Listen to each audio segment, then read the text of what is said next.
anak perempuannya keluar rumah malam misalnya ya, nanti terpijak anak setan gitu ya, nanti sakit. Itu sebenarnya bukan masalah terpijak anak setan ya, tapi masalahnya supaya bagaimana anak perempuannya itu tetap berada di rumah. Setelah maghrib itu jangan keluar rumah ya. Kalau sekarang kan bebas saja orang keluar rumah. Nah, itu ada nilai-nilai di sana untuk mencegah bahaya bisa jadi ya. Artinya kalau yang kuliah keselingkar ada keselamatan kerja atau keselamatan hidup di sosial misalnya. Nah, di zaman dahulu pola-pola seperti itu dipakai sesuatu untuk memberikan rasa takut, untuk mencegah, untuk memberikan nasihat supaya menghindarkan orang lain dari bahaya atau potensi bahaya. Nah, makanya kalau sekarang kan sudah hal berbau ilmiah semua ya. Baik, ini kita cuma 30 menit ya. Kalau saya akan coba share file PPT-nya supaya kita bisa melihat bersama dari materi yang akan kita sampaikan ya.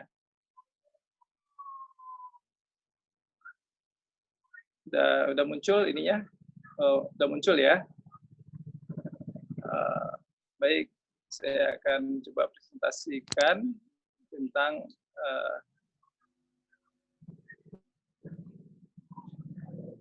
apa yang selama ini tersembunyi di balik Telaga Kuto Baru ya. Ya di sini saya tidak cantumkan gelar karena memang bagi saya pribadi gelar itu nggak penting. Satu hal yang saya pelajari ketika S3 adalah makin tinggi pendidikan kita, makin banyak yang kita nggak tahu. Ya. Jadi kalau orang yang sudah biasa riset, maka dia cuma hanya tahu hal yang kecil saja. Itu pun hal yang kecil dia pelajari bertahun-tahun, dia nggak paham juga, harus cari lagi. Kemudian kalau dia sudah dapat tahu, dia rupanya makin banyak dia nggak tahu gitu. Nah ini dalam hal filosofi ilmu seperti itu ya. Ilmu itu makin kita gali, makin banyak kita nggak tahu. Jadi ini Danau Telago ya. Danau Telago ini sangat terkenal di Kuto Baru. Kalau yang biasa di Kuto Baru, Talago itu terkenal dengan ada orang yang jual bika Talago namanya, bika pisang. Nah, sekarang itu dulu lokasinya ya kalau dari Padang Panjang setelah danau, tapi sekarang tanahnya diambil oleh yang punya, dia bikin bika sendiri, dia pindah ke dekat Musala yang sebelah sebelum danaunya. Nah, itu enak sekali tuh. Jadi Danau Talago ini sudah terkenal sejak dahulu karena ada bika Talago di situ gitu ya. Itu yang pertama. Yang kedua, Danau Telago ini kalau lihat pemandangan sangat indah sekali ya, indah sekali pemandangannya. Apalagi kita bisa melihat di situ gunung apa nih, gunung Merapi ya. Ini Bapak Rahmat Hidayat ini sudah sering nih mendaki Gunung Merapi. Kalau ada yang minat bisa kontak beliau mendaki gunung bersama-sama. Kalau bisa yang laki-laki ya, kalau perempuan nggak usah lah, nanti risiko ya. Jadi ini indah sekali danaunya. Tapi keindahan danau ini karena kalau sudah dibersihkan, nah ini kebetulan kondisinya sedang pas kita bawa mahasiswa S2 untuk sampling, ambil sampel, pakai rakit perahu rakit. Bahwa itu kebetulan baru selesai dibersihkan. Kalau nggak dibersihkan itu tanaman di atasnya cenggondok atau kiambang, lebih banyak itu tanaman kiambang itu tertutupi itu. Cuma sedikit saja yang tidak tertutupi. Jadi di sini ditimbun ini tanaman yang sudah dibersihkan di situ. Jadi setiap tahun atau secara periodik berkala pemerintah daerah atau negara harus mengeluarkan biaya untuk membersihkan tanaman di atas tadi. Walaupun indah ya di danau ini, airnya bersih ya, kelihatannya bersih ya. Tapi orang nggak berani mandi di situ, ya. Orang nggak berani mandi. Kenapa? Seperti disampaikan Rahmat tadi, angker gitu. Pokoknya setiap tahun ada saja orang meninggal. Jadi kalau di masyarakat kita, kalau ada satu kejadian dan itu terjadi bertahun berulang, nah itu dikatakan bahwa daerah itu angker. Ya, angker. Ya, jadi jangan mandi di situ, ya, karena daerah itu angker gitu ya. Ya sebenarnya betul juga itu dalam hal pencegahan namanya di masyarakat kita supaya orang nggak mandi di situ, karena kalau mandi di situ potensi dia kehilangan nyawanya besar. ya. Kenapa? Karena memang di bagian bawahnya itu ada endapan gitu ya. Jadi tanaman-tanaman, akar-akar itu kumpul di situ semua lumpur di dalamnya. Kalau udah masuk itu ya sudah susah ya, udah tenggelam di situ ya. Ini keindahan danau tadi ya. Nah, mana dia? Bentar.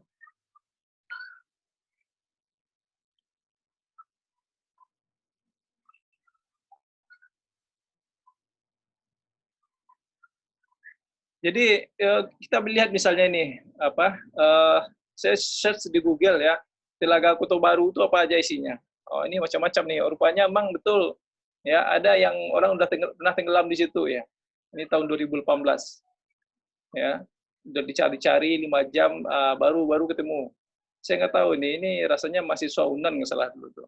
Ada mahasiswa ya. Mahasiswa melakukan penelitian, ambil sampel, tenggelam di situ. Dan itu sudah tidak bernyawa. Ya. Ini kalau mahasiswa mau ambil sampel, seperti gambar sebelumnya tadi ya, ini kan mahasiswa S2 saya ini. Jadi memang kita kan di Indonesia ini kalau bekerja, safety itu nggak pakai safety.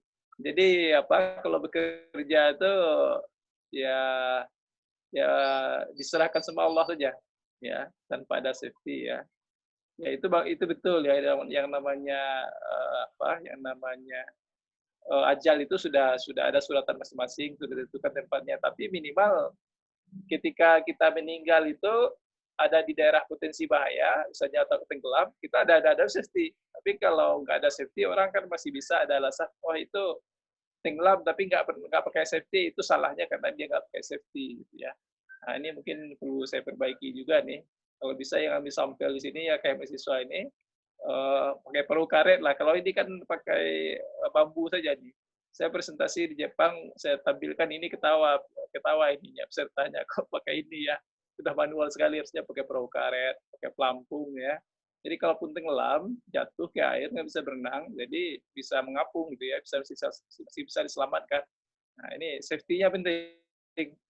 Ya, kalau kita tahu itu bahaya, apa safety-nya? Supaya kita tidak terkena bahaya. Ya, kalau udah tahu di sini lumpur bisa tenggelam, ya harus pakai safety supaya kita ngapung. Kalau ngapung masih bisa selamatkan, tapi kalau udah tenggelam, nggak ada pakai pelampung, ya susah juga. Orang juga mau ke sana takut ya, mesti dicari kemana ya. Nah jadi ini kenapa angker ya? Itulah angkernya, karena ada korban tiap tahun di situ gitu. Ya kita kan nggak tahu yang namanya anak-anak dia ada aktivitas di situ nggak pakai safety ya, iya kayak gitu.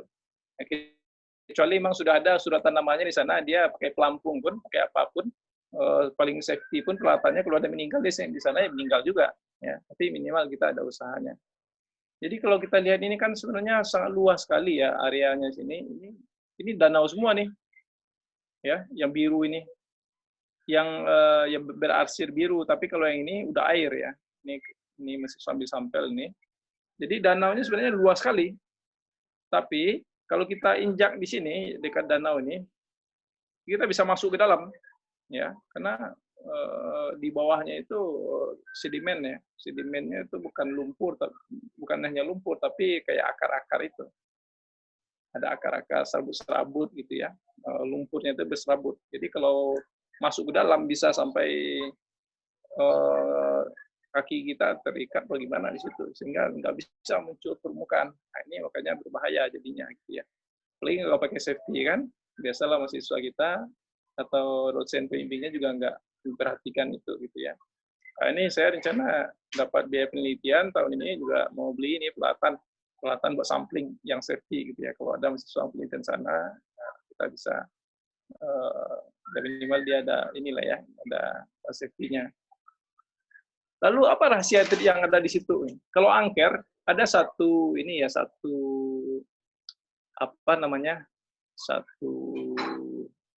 hal yang biasa berlaku di masyarakat ya. Terkadang sesuatu yang angker itu ada potensi besar di situ. Ya. Di mana ada sesuatu yang berbahaya itu ada peluang sangat besar. Ya. Dimanapun itu, apapun itu. Ya. Sesuatu yang langka, berbahaya, biasanya ada potensi yang besar. Kenapa? Karena sedikit orang yang menerjuni bidang itu. Kalau dalam bisnis juga seperti itu. Misalnya kalau bisnis, kalau orang tua saya itu kan jualan ini ya, jualan sayur. jualan sayur itu ke Rimbo Bujang, namanya saya Rimbo. Rimbo itu hutan. Ya, kalau berangkat tuh jam 9 malam, tibanya jam 6 pagi. Katanya daerah jalan di situ banyak penjahatnya, bajing loncatnya banyak. Jadi orang takut masuk ke situ. Sehingga suplai barang juga sedikit. Dan di sana adalah daerah transmigran orang Jawa. Jadi kalau pergi ke sana, jual sayur itu harganya bisa berkali lipat. Jadi kalau kita ingin kaya, carilah tempat yang itu angker. Gitu. Angker, jadi angker tapi pastikan kita bisa safety berbisnis di situ. Gitu. Sehingga keuntungannya sangat berlipat-lipat ya, 10 kali lipat daripada kita jual di kampung sendiri, tanam sayur, kemudian dijual di pasar tempat kita, itu harganya mungkin lebih mahal modalnya daripada harga jualnya. Tapi kalau kita kirim ke daerah yang itu ada angkernya, nah itu bisa lebih banyak untungnya. Kalau di Jepang itu ada namanya rumah angker. Rumah angker itu bukan angker ya. Kalau di rumah itu ada anggota keluarganya bunuh diri, itu rumahnya langsung murah sekali. Nah itu beli tuh. Kata orang di sini, jangankan di Jepang, di Indonesia pun misalnya kalau ada rumah angker itu harganya jatuh. Nah, cepat beli rumah itu. Kalau rumahnya berjin, ada hantunya ya beli rumah itu cepat. Kenapa? Murah kan? Rumahnya bagus, murah. Beli itu rumah cepat. Kalau saya punya uang, saya beli itu. Ya, karena ada potensi di situ.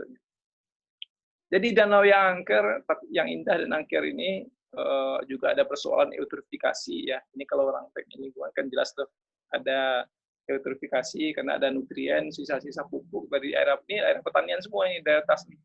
Air pertanian, pupuk semuanya ngendap di sini, ngumpul di sini. Jadi ada kelebihan nitrogen, fosfor ya, diserap oleh tanaman kiambang sama cenggondo ada di sini. Ya, satu sisi sebenarnya keberadaan tanaman itu juga untuk membersihkan air yang ada di danau tadi. Tapi di satu sisi lain dia mengganggu kehidupan makhluk hidup yang lain seperti ikan. Orang nggak ada lagi bertanam ikan di sini, ya karena memang oksigennya udah nggak cukup.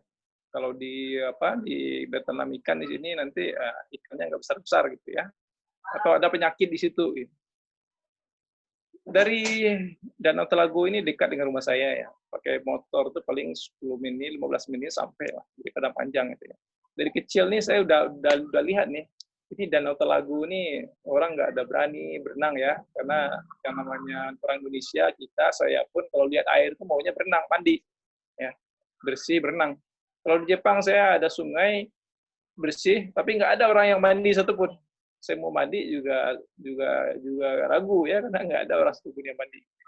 Kalau kita kan biasa lihat air itu langsung mandi, melompat gitu ya. Nggak tahu kalau di sana ada lumpur yang bisa menghisap kita gitu ya. Nggak tahu safety-nya ya. Karena kita nggak tahu sejarah. Jadi di sini dari sini mulailah tahun 2000 tahun kemarin ya, dengan saya membawa seorang mahasiswa, ayo kita teliti apa yang ada di situ gitu ya, di danau tadi. Ya, dengan asumsi awal ya, kita bekerja itu ada dulu teorinya, ada asumsi awalnya. Pertama adalah di sana pasti tinggi kandungan nitrogennya ya. Artinya kalaupun nggak diukur pun kita udah tahu. Kenapa? Karena dari pupuk. Jadi kita tahu sumbernya dari mana. Jadi itu teori itu penting. Berteori di awal sebelum kita melangkah. Ya. Jadi wah di sini pupuknya tinggi. Kandungan pupuk itu kan NPK, ada nitrogen, ada fosfor, ada kalium ya, NPK, kalium. Jadi ya kita kan masyarakat kita memupuk ini kan kadang nggak pakai dosis juga, ya. Apalagi curah hujan tinggi. Ya namanya bahan-bahan kimia, pupuk, dia nggak bisa cepat larut di tanah. Ya, apalagi kalau di daerah Kota Baru itu kan sering hujan, nah, maka hujan itu akan membawa sisa pupuk dan ngumpulnya di danau tadi. Nah, jadi kebetulan penelitian saya itu adalah tentang nitrogen ya, bakteri yang bisa menghilangkan nitrogen ya. Dan penelitian itu saya itu tentang anamox ya. Dan kita lihat nih apa yang saya temukan, yang kami temukan di situ ya. Jadi ditemukannya itu ada satu penelitian pada tahun 2018 mahasiswa S1 saya, jadi ada 4 orang Kebetulan dari 4 itu 2 orang sudah publish di jurnal nasional, tapi tetap pembimbing nomor penulis pertamanya saya ya, karena mahasiswa kapasitas menulisnya masih belum bisa belum hanya beberapa orang yang bisa dia tulis sendiri ya, tapi kalau satu rata-rata belum ya. Nanti bisa kita tingkatkan. Jadi dipublish 2.